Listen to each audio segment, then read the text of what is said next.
আসসালামু আলাইকুম। ঈদ মোবারক। আশা করি সবাই ভালো আছেন। তো আজকে আমি একটা বিষয় নিয়ে আপনাদের সাথে কথা বলবো। বিষয়টি খুবই জরুরি। আশা করি বিষয়টি যদি আপনারা জানেন খুবই উপকৃত হবেন। বিপদের মুহূর্তে এই কৌশলটি জানা অত্যন্ত জরুরি।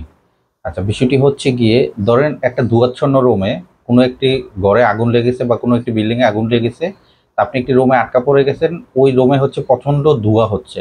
একটা বিল্ডিংয়ে যখন আগুন লাগে তখন কিন্তু প্রচণ্ড ধোঁয়া হয়।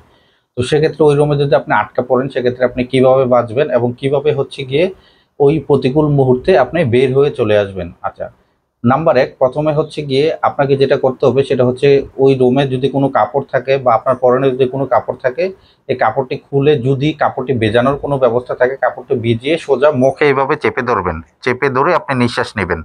এতে হচ্ছে ধোঁয়া আপনার মুখের ভিতরে যাবে না। আপনি কিন্তু প্রয়োজনীয় মাত্রায় অক্সিজেন পেয়ে যাবেন এবং হচ্ছে গিয়ে আপনি স্বস্তিতে নিঃশ্বাস নিতে পারবেন। আরেকটা বিষয় হচ্ছে যখন হচ্ছে গিয়ে কোথাও আগুন লাগে দেখবেন ধোঁয়াগুলা সবসময় আস্তে, আস্তে উপরের দিকে উঠে জমতে থাকে। ধোঁয়া কখনো নিচে থাকে না, দেখবেন যে উপরের দিকে উঠে যাচ্ছে। তা আপনি কি করবেন, যদি ওই মুহূর্তে কোনো একটি স্থানে আটকা পড়েন যেখানে প্রচণ্ড ধোঁয়া আপনি টিকতে পারতেছেন না, আপনি একদম সোজা হচ্ছে গিয়ে ফ্লোরে শুয়ে পড়বেন। কারণ ধোঁয়ার একটা ধর্ম হচ্ছে তারা উপরের দিকে উঠে। তো যখন উপরের দিকে উঠে তখন এই কার্বন ডাই অক্সাইড উপরের লেয়ারে চলে যায় এবং অক্সিজেনের যে লেয়ারটা এটা হচ্ছে গিয়ে নিচের লেভেলে চলে আসে। তা আপনি নিচে যদি হামাগুড়ি দিয়ে চলতে থাকেন তাহলে প্রয়োজনীয় পরিমাণ অক্সিজেন পেয়ে যাবেন। আর আরেকটা বিষয় হচ্ছে যদি গার্মেন্টস সেক্টরে কেউ জব করে থাকেন, যদি কোনো ফ্লোরে আটকে যান সেক্ষেত্রে ওই ফ্লোরে যদি ধোঁয়ায় একদম ভর্তি হয়ে যায়, আপনি নিঃশ্বাস নিতে পারতেছেন না, সেক্ষেত্রেও আপনি হচ্ছে ফ্লোরে শুয়ে পড়বেন। ভেজা কাপড় থাকলে বা অক্সিজেন মাস্ক যদি হাতের কাছে থাকে সেটা ব্যবহার করবেন। এবং হচ্ছে একটা জিনিস লক্ষ্য রাখবেন, বিশেষ করে ইন্ডাস্ট্রিতে আমরা হচ্ছে গিয়ে আইলস মার্ক দিয়ে থাকি, যেটা হচ্ছে গিয়ে লাল কালারের একটা ট্যাপ থাকে। এই ট্যাপ হচ্ছে গিয়ে আমরা কি করি হচ্ছে গিয়ে ট্যাপের মাঝখানে হচ্ছে গিয়ে 36 ইঞ্চি জায়গা রাখি, মানে 3 ফিট জায়গা রাখি মানুষ চলাচলের জন্য। এটা রেখে দিই যে এই জায়গাটা হচ্ছে শুধুমাত্র ইমার্জেন্সি মুহূর্তে মানুষ চলাচল করবে সব সময়।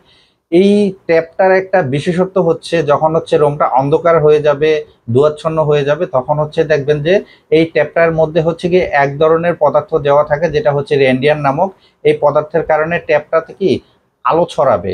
তা আপনি কি করবেন, ওই ট্যাপ ধরে ধরে হামাগুড়ি দিয়ে আপনি বের হয়ে যেতে পারবেন। এটা গেল একটা।